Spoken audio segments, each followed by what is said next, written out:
careers. Thinking about your career. There's over 650,000 hours in 75 years. That gives you over 200,000 hours of sleeping.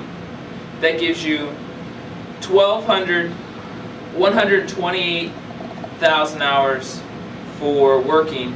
If you take a half an hour each day, each way to commute, that means you're going to be spending 14,000 hours commuting, 2 hours a day eating. 2 hours a day eating, you're going to be spending 54,000 hours eating.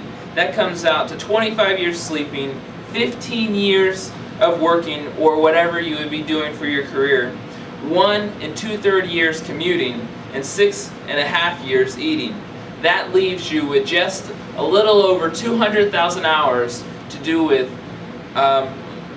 waiting in line, for signing your name, for waiting for a call to go through, or waiting for a web page to load. That gives you just a little over 200,000 hours for ordering coffee, buying groceries, paying bills, mowing the grass, cleaning the gutters, gassing your car, etc., etc., etc. Time. With each block of time, you're building up the house, which is your life. You're building up the house, which is your life.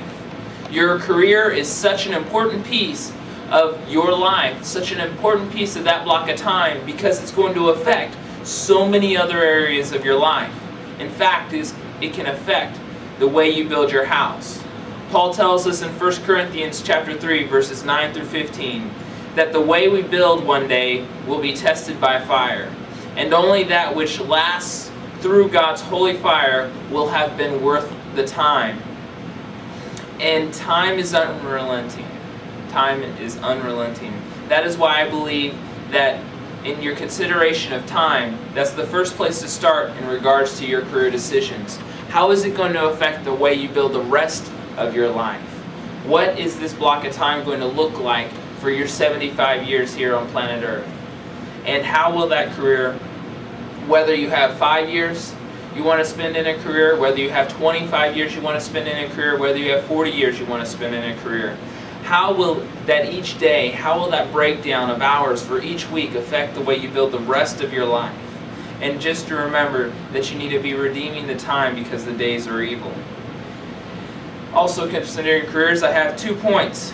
First, regarding the misplaced division between the sacred and secular occupations. In 1 Corinthians chapter 7, verses 17 to 24, Paul is talking about marriage and slavery, but he makes the point that your occupation does not affect your standing with God so much as your testimony in that occupation affects your standing with God. In verse 17, he says, each one should return to the place in life in which the Lord assigned him and to which he called him. Are you a banker? Are you a mechanic? Are you a missionary? Whatever you are, you should be glorifying God as whatever you are, in whatever place God has called you. So there is no division between sacred and secular employment. You don't have to be worrying whether you're spending your time doing something secular and it's going to affect your standing with God, because it's not what you're doing, it's what your testimony is inside of that career. Second point, there are certain ways of knowing the will of God. There are a couple ways of knowing the will of God. One, we have special revelation. God speaks a special revelation. It's what He tells us in the book, what you read in the book, what you see in the book. But it doesn't tell you whether you should be a banker or a mechanic in the book. So what do? You go to general revelation. General revelation tells us certain things. It tells you that you're hungry and you need food. If you need food, you look outside and you find out, wait a second, I can't go to the store and just get food. I have to have money to have it. So general revelation tells you that you have to have a job. You have to be doing something. And that something is going to occupy 15 years of your life. How are you going to spend that 15 years? How are you going to decide what that something is? Well, it could be anything. It doesn't necessarily have to be anything to be pleasing to God. You could be flipping burgers at McDonald's, as long as it provides for your needs and for the needs of your family.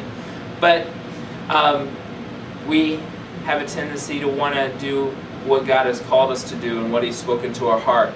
And then there's revelation given to us by personal obedience. What has the Lord spoken to your heart about?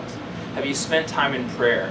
When you're seeking God in His Word and you're seeking Him through prayer, He's going to affect your desires and He's going to affect the way you make decisions. And it's this way that we seek out what that career choice might be. It's this way that we decide how are we going to spend that block of 15 years of my 75 years here on planet Earth, or that 25 years here on planet Earth that I'm going to be spending in my career doing work. And that's what I want to leave with you. How do you find that? You find it by prayer. You find it by obedience. And when you're in obedience, then He changes your desires.